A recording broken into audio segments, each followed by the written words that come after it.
Kapag kinolekta mo ang bawat luha kapag ikaw ay umiiyak, maaring maisip mo na kaya nitong punuin ang isang ilog.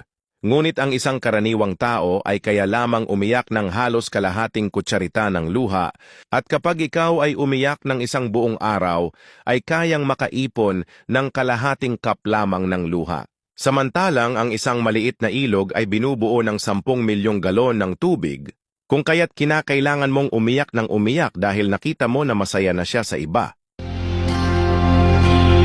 Patuloy lang sa buhay ko, limutin ang pag-ibig mo.